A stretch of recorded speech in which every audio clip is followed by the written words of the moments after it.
Hello and welcome to TheFederal. I am Rajiv Ramachandran, joining you from Kochi, Kerala. Today we are discussing about the ongoing attack on Gaza by the Israeli Defense Forces and its political fallout. Not the global repercussions per se, but the resonance it makes in a faraway state in India, which is Kerala. Kerala has a strong emotional and political connection to Palestine. This may not be entirely or essentially historical, but it's certainly political. Whenever there's a news about the conflict in Palestine, it elicits a sense of solidarity among Keralites for those who have lost their land, loved ones, and livelihoods. With the recent crisis and the ongoing attack, Palestine issue has once again become the central topic in Kerala's politics. The CPM-led Left Democratic Front, which is the ruling front of state, in Kerala have historically supported the Palestinian cause. And for the Congress, well, it's worth monitoring whether there's any shift in their stance in the changing circumstances. Today we have Dr. N.P. Ashley, a noted academic, cultural critic, and political commentator who is an assistant also with the St. Stephen's College, New Delhi, Delhi University. Dr. Ashley, welcome to the show. Thank you. Palestine has been the eye of storm as far as the global politics is concerned. But right here in Kerala, the war, the attack on Gaza in particular, is creating a serious political ripple. It's not about the Middle East geopolitics, but it's making waves in Kerala's local politics as well. It had shaped up to be a game changer with the Muslim League wavering its allegiance with the UDF and showing inclination towards the left. And even though the Congress has managed to contain them for the time being, it has caused enough damage for them, I guess. What's your take on how global politics can have such a impact in local politics like this in Kerala? Yeah, thank you, Rajiv. One interesting thing, one quick sort of thing that comes to my mind is one of the very insightful political commentators, Subramanya Das, who lost his life in 1983, in an article called Malayalis, Kerala is like Palestine. I mean, Malayalis don't have a place because they're all over the place. So, Keralites are a lost people. Our language, Malayalam, is losing its objectivity. That's his last lines in the suicide note. So there is this idea that people are all over the place, and then it's more of an idea. There's that idea that he talks about. So there is a new reality, and we don't know how to deal with.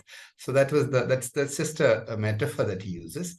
But what is interesting here is that it would be an important thing because of two reasons. One is the Gulf politics, that Gulf economy that's part of Kerala's sustenance as an economic model.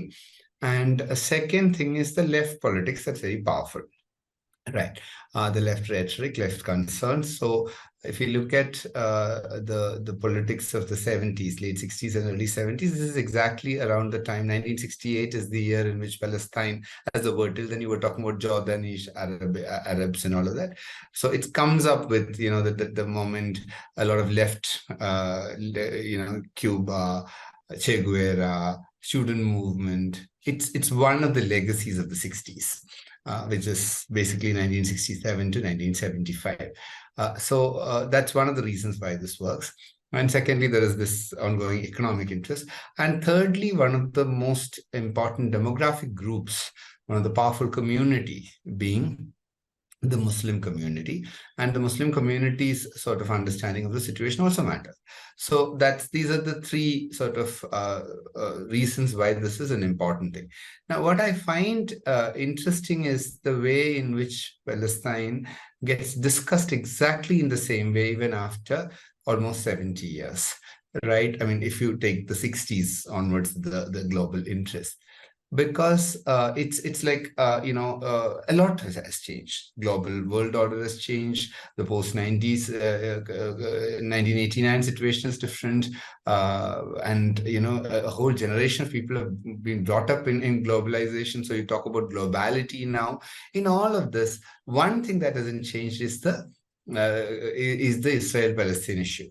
And it is a very bipartisan issue. It is a polemical issue in Kerala, which is interesting because for a long time, just like in the case of India, there was this idea that Palestine is a very just case. There is a settler colonialism going on there. So largely people were anti Israel, pro-Palestine in Kerala largely for a long time. But now what one notices is that it's becoming a polemical issue, a bipolar issue, in the sense that it's becoming largely left and Muslim politics on the one side, and all anti-left and anti-Muslim sort of consolidation. Not necessarily because there is a love for Israel, but because there is an animosity about Muslims. So this has come up. Now that's one aspect. The other aspect is this entire issue is presented as a Muslim anti-Muslim issue also by the Islamists, because they are the whole conversation is like it's like the nuances or the details, and a lot of other things are not coming up, because it becomes, are you pro-Palestine, anti-Palestine? Are you pro-Israel, anti-Israel? The problem with this is a lot of silence has come up, because what's happening with the Arab world and the Arab politics and the recent developments in terms of the Sunni Shia fight, in terms of alliances between Israel and other Arab countries, all of that has been silenced now. So it becomes a particular kind of a symbol, a kind of a central point of arguing for or against something, which is actually both interesting and a very dangerous thing. It's interesting because people are so involved in global politics. It's interesting. It's dangerous because this is going to, the problem is that you are thinking of this is I'm with Israel because I don't like my neighbor. I am with Palestine because they belong to my religion. I mean, there's an undercurrent of that. Let's be very honest about that.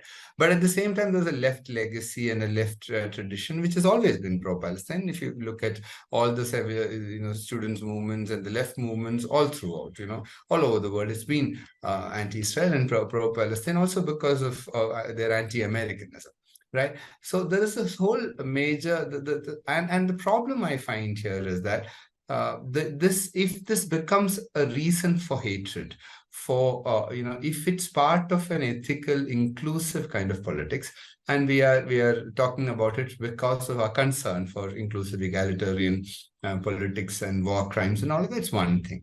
But if we are finding this as a point, as a domain to advance our animosity, there's a huge problem. And I'm worried about this because exactly where Holocaust led Jews to, right?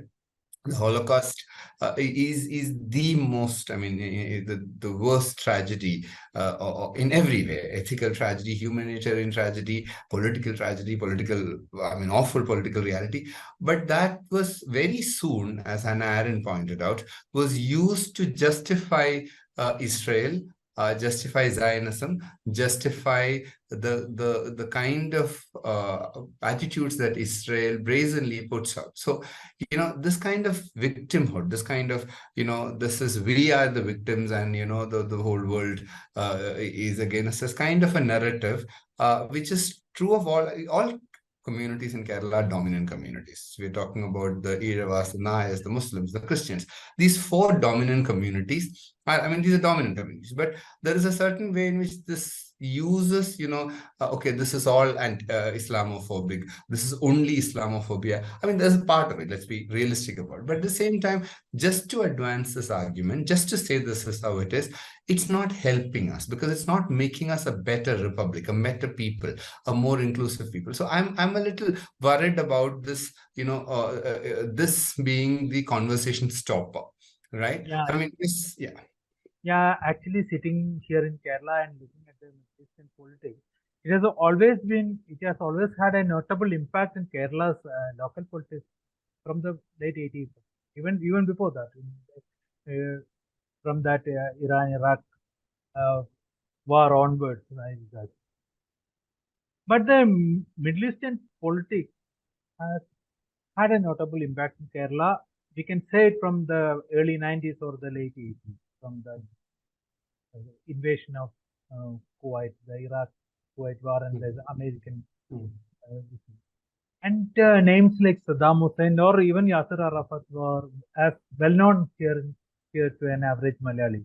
We have, we have many Saddam Husseins and Yasser Arafat here in Kerala also. Why this has been a political phenomenon, this Middle Eastern politics taking a role Right. in Kerala's local media. Yeah, I think there are two things to be thought of. One is, some people, there is, like I said, there is a certain idea of left and Muslim convergence that comes about in these zones, right? Which is actually also strange because Saddam Hussein was initially put up by America against Iran. Hamas is basically an Israel Netanyahu's construct Islamization of the Palestinian movement was a project, right? It's a stated project, just like the Mujahideen and the Osama bin Laden and all the rest of them.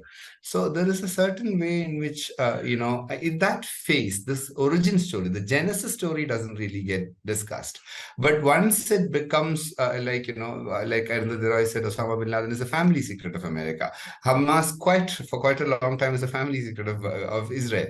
But then when it becomes against that, then there's a certain excitement around these people as resistance movements. So one point is that there is this idea of global American order, and there is a whole resistance argument. And this argument is fairly reasonable to me till 1979, not after that, because again, as many of these people were brought in by America, and this Islamic fundamentalism or Islamist terrorism, a lot of it is a funded FBI project, CIA project.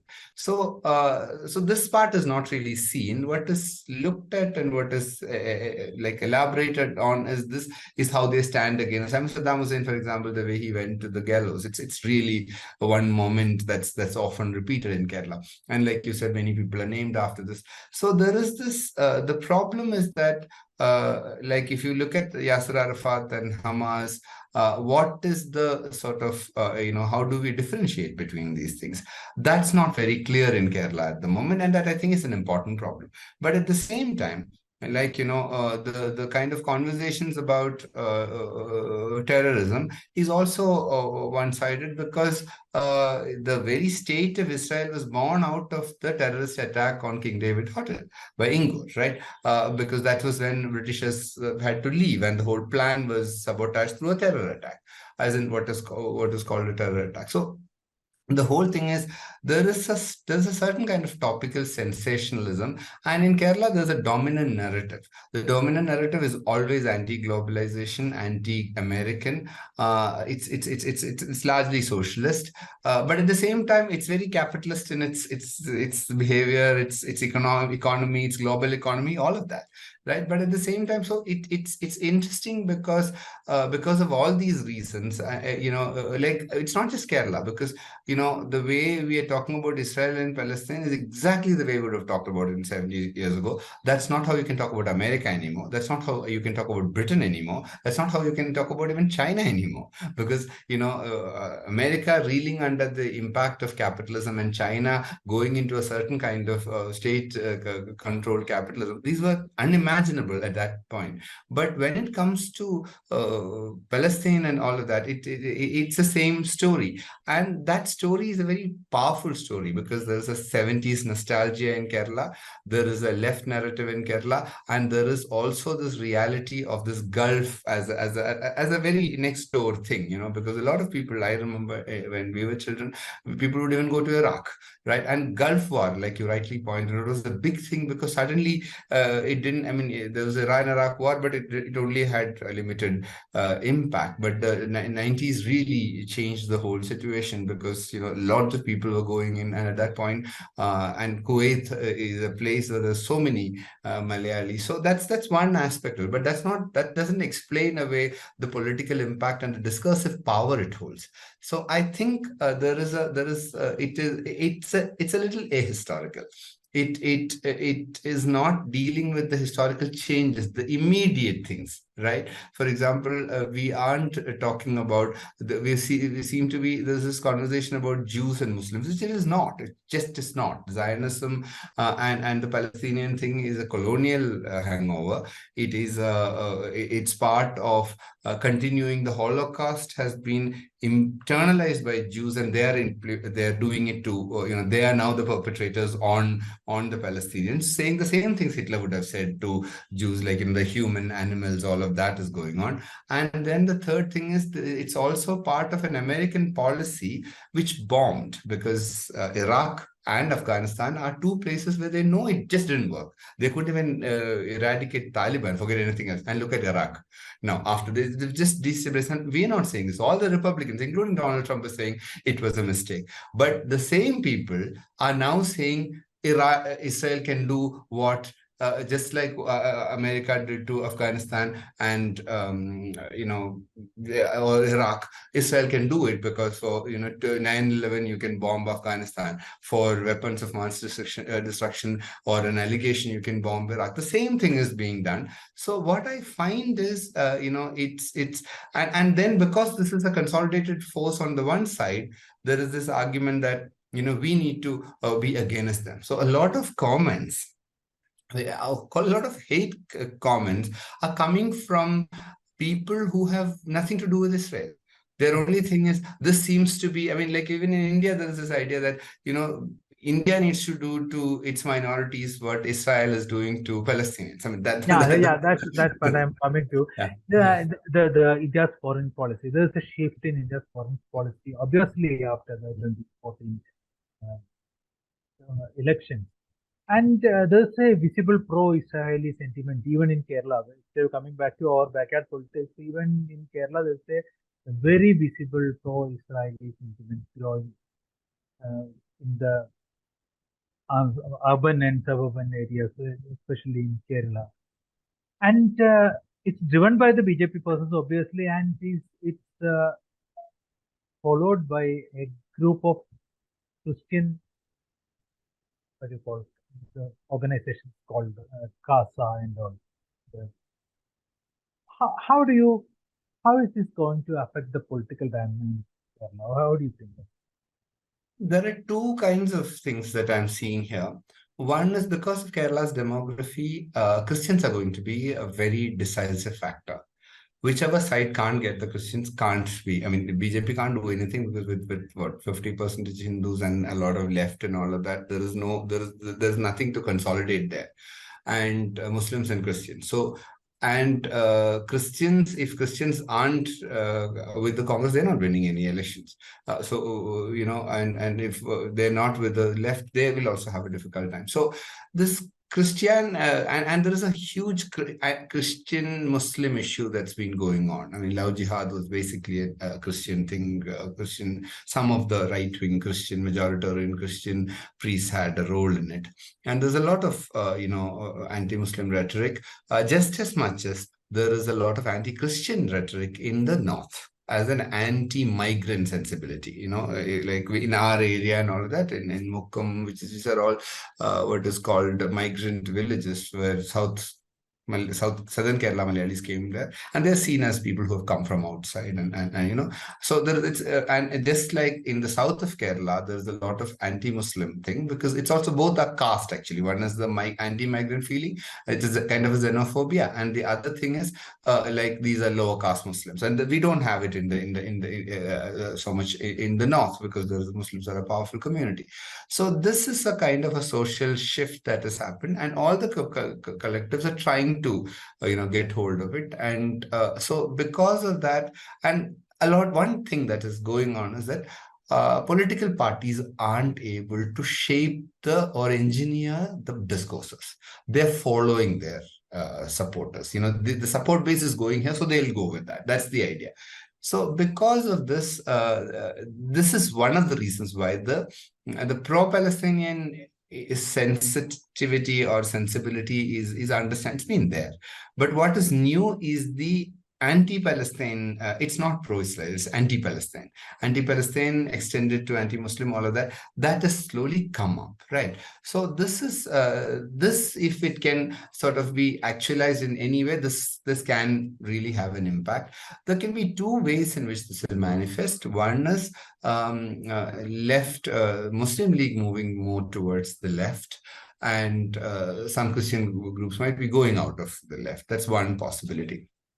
And largely one problem is that there is, I mean, why are they, other than, the social engineering that they need to do and certain other questions, the fear or the threat of the BJP is seen as a very real thing. So it's a very dominant part of all parties' narrative, right? BJP tries to use the national narrative, it doesn't work. One, they don't have the organizational setup. Secondly, they just have that narrative in a state that's really hugely aware of its linguistic regional identity. This is unlikely to work, and they're kind of headless as a group. So there, if you could have this allowing a gravitation of Muslim League towards the left, it can actually change a whole lot of debates. And it might work like that. There has been some kind of a sense that it might happen, right? And in the largest national election, there is no other, everyone, like all left and Congress, and they're all together anyways. So I'm looking at, I'm thinking of a social sort of I mean, what is there already in the air will be consolidated as warring groups, as polemical points. And it might have a political impact. But Kerala's political parties are very powerful. So it's not like, a social drift will completely change things. No, because it's also important that they're very identified with their leaders and their flags and parties. But actually, whenever there was a political crisis in the Middle East and a situation where the minorities are under stress, it often benefited the left in Kerala. So we have witnessed how the anti-CAA protests helped the CPM to come back to power. So in the way they had come back last time in 2021. So where is the Congress losing the track? What's their problem? Why isn't that party could not capitalize on these global political changes or adapt sort of? Yeah. Congress, I think there is a problem because they are both a kind of a loose, diffused entity and like a powerful political party. They have lost the narrative. See, the anti-colonial nationalist narrative doesn't work now. It has gone, has become part of the Hindutva majority nationalist project. So it's very difficult. Second thing is there's no story, right? And the second thing is Congress had a lot of left leaders in the sense that people who would talk liberal, like Nehruvian liberal values, and at sometimes, like, they would take certain positions in a certain way. Now that culture is not really very strong in the Kerala Congress, and also organizationally there seems to be, just like the BJP, there seems to be a difficulty, right? They're not able to put it together, and there is a certain way in which what is it that Congress can tell, which is different from the left in the Palestinian issue, right? That requires a lot of imagination to actually create a new narrative. If you're going with one narrative, then this is you're operating with the narrative, the global narrative that this is wrong, what is done to Palestinians. Hamas might be wrong, but that there is more to it. There's that narrative that has just become very ingrained, and like I said, if you don't have a political vision that allows you to create issues and define issues and define agendas, what happens is you end up working with what is available. There's a lot of laziness from all parties in terms of imagination, but in the terms of immediate responses from the Congress.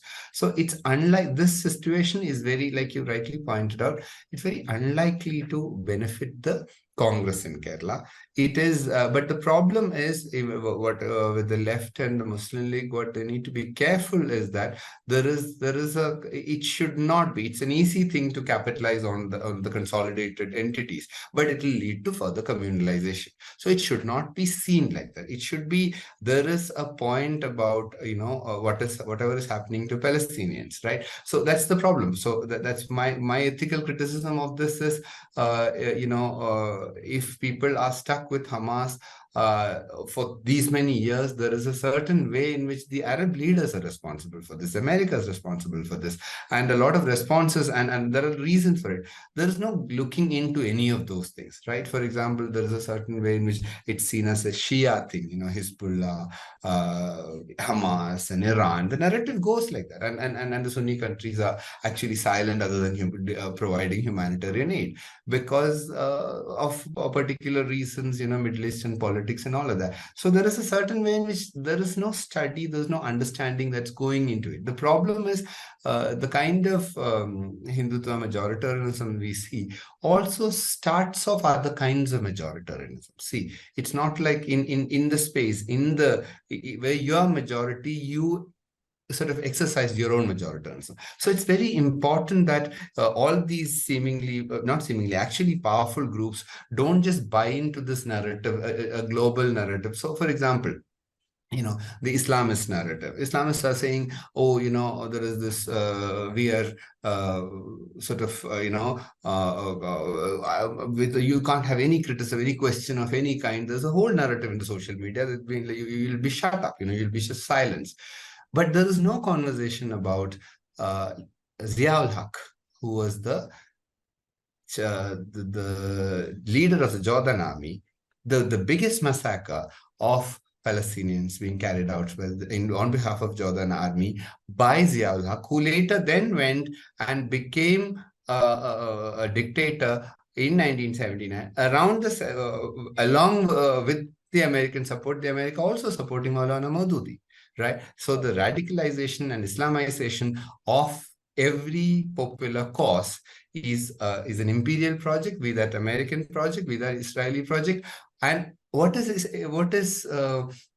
It's a theocracy, right? You're talking about, and this is exactly the idea of a Hindutva country. This is the idea of an Islamist state. But how do we not go into those kinds of questions? Why are we just seeing Israel as this one single thing, and then there's a lot of emotional stuff going on? I'm not saying it's not important, but we should also be sensitive to the bombing of other countries, Yemen and all of that. That's also important. So it needs to be made more ethical and more inclusive and more honest. That's my answer. But the narrative is being in Kerala, the narrative is being set up by the Jamaat-e-Islami-led identity Islamist organizations. But even then, the CPM has been able to garner this much of support from the total minority community, even though they are led by these Islamists of late. Yeah, one thing is Islamists have they don't have any electoral presences in some panchayat wards. I mean, that beyond that, they really don't have any impact. They have some visibility in terms of the public sphere, right? And some of these ideas are popular. But the problem is, as the people, there are questions that and leftists actually managed to do this because, like I said, they're riding off on a legacy, and it actually works, right? Because it's not just because the left is doing it. This is exactly how Israel is operating. This is exactly how Arab countries are operating. This is exactly how America is operating. So it's not just, I'm not singling out the left narrative.